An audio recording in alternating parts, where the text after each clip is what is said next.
Road traffic policing. Drink, drugs and driving offences. Road Traffic Act Section 4(1). Driving or attempting to drive a mechanically propelled vehicle when unfit through drink or drugs. This is a summary offence with 6 months in prison and/or a fine and disqualification. This is where one drives on a road or public place while unfit through drink or drugs. Section 4(2). In charge of a mechanically propelled vehicle when unfit through drink or drugs. This is a summary offence with 3 months imprisonment or a fine with disqualification. Being in charge on a road or public place while unfit. Suspicion is enough to trigger preliminary tests or powers, but more required to prove an element of driving or attempting to drive while in charge. Here, drugs means any intoxicant other than alcohol. This includes solvents and insulin, for example. The quantity is irrelevant when showing if a drug caused impairment, but quantity may be used to induce impairment. An officer can arrest if there is reasonable cause to suspect the impairment, even after a negative breathalyzer. Section 5(1)(a). Driving or attempting to drive a motor vehicle while over the limit. This is a summary offence with 6 months in prison and/or a fine and disqualification. I think it's pretty self-explanatory. Section 5(1)(b) is being in charge of a motor vehicle while over the limit. Again, it's very self-explanatory and has the same punishment as driving or attempting to drive while over the limit. Section 5(a)(1)(a). Driving or attempting to drive a motor vehicle with drugs above limits. Again, this is a summary offence, 6 months in prison and/or fine with disqualification. Section 5(a)(1)(b), being in charge of a motor vehicle while driving above the limits. It's same again.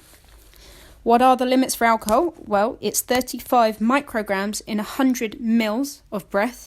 It's 80 milligrams per 100 mils of blood, or it's 107 milligrams per 100 mils of urine.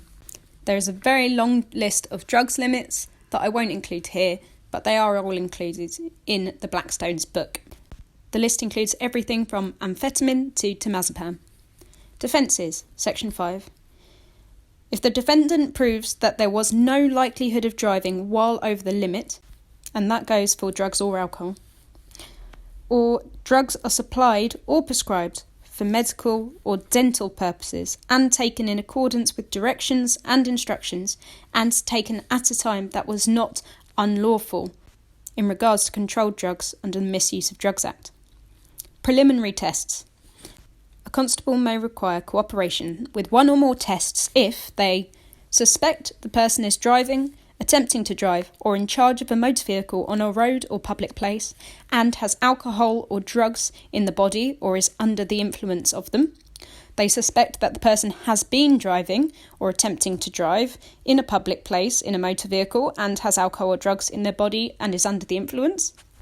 Or they suspect that they are or has been driving, attempting to drive, in charge of a motor vehicle on a road or public place and has committed a traffic offence while the vehicle was in motion.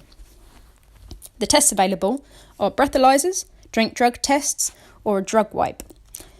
The person requiring the test can be a non-uniformed officer, but the person actually administering it must be in uniform. If there is no suspicion of an offence, you can ask a question without a caution. There is a difference between suspecting an offence here and suspecting alcohol and drugs. Following an accident, the accident must have actually occurred, more than believes or suspects. It must have actually happened. And if there is a reasonable belief a person was driving or attempting to drive or in charge, a constable can request a drug or drink swipe from that person, and they don't need to suspect that a drink or drug offence has actually occurred for that test to be administered. On this occasion, the officer does not need to be in uniform. Road Traffic Act Section 6(6). Failing to cooperate with a preliminary test. This is a summary offence that can result in a fine and discretionary disqualification. You must show that the person heard and understood the requirement. Reasonable excuses can include a medical condition where they are unable to provide. They must provide a specimen that is sufficient and allows analysis to be achieved. And they can be required to wait at the roadside while a machine arrives. Note, you cannot arrest someone under Section 6 if they are a patient at a hospital. Trespassing. A constable cannot breathalyse a person if they are trespassing on the defendant's property.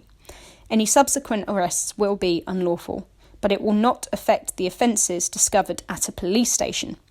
Requests are lawful until they become trespassers. If lawfully arrested, they may remain if they are subsequently asked to leave. Provisions of specimens. Requests for blood or urine only can be made if you're required at a police station, hospital, or Section 6(5) circumstances exist. In other words, a road traffic accident has occurred and the person is suspected to be involved.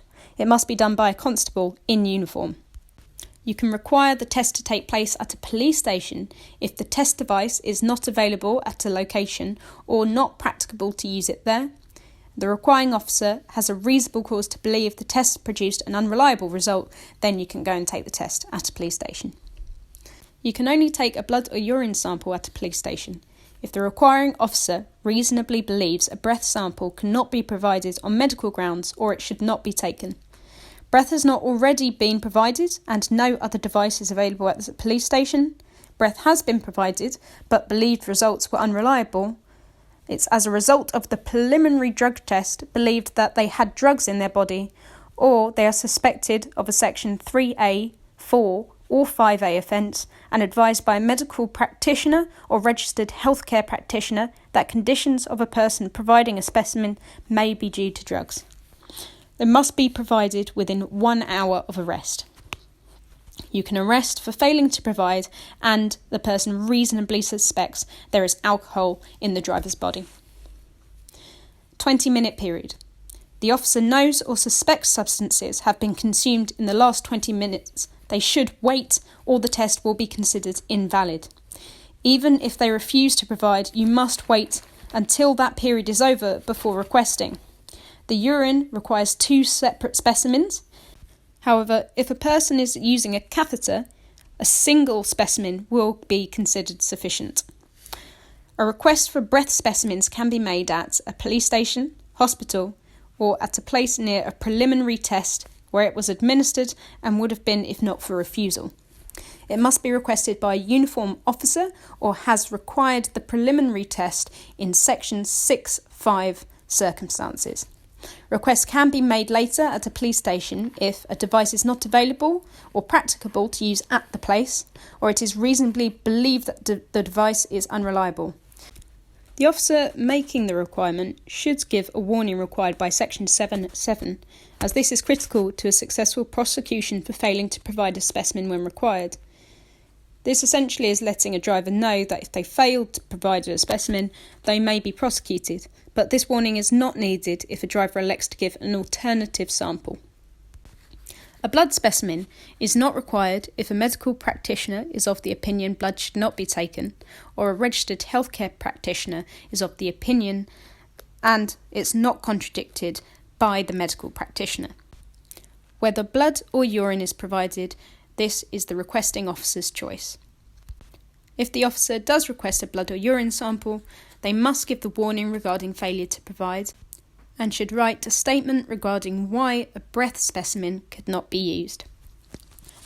If the person is unable to consent, Section 7(a) of the Road Traffic Act, the constable may request a specimen irrespective of consent. If entitled under Section 7, it appears the person involved in the accident or involved in such an investigation, if it appears incapable of giving valid consent, and it appears to the constable that the incapacity is due to medical reasons. A request cannot be undertaken by a healthcare practitioner who has clinical care for the person, or someone who is not a police healthcare practitioner or medical practitioner. The only exception to this is if it would not be reasonably practicable to get these people to do it.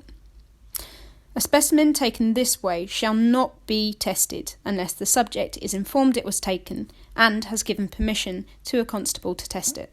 They must again be given the warning regarding failure to give permission and the fact it would be an offence under Section 7(a)(6) if they do not give consent. Section 7(a).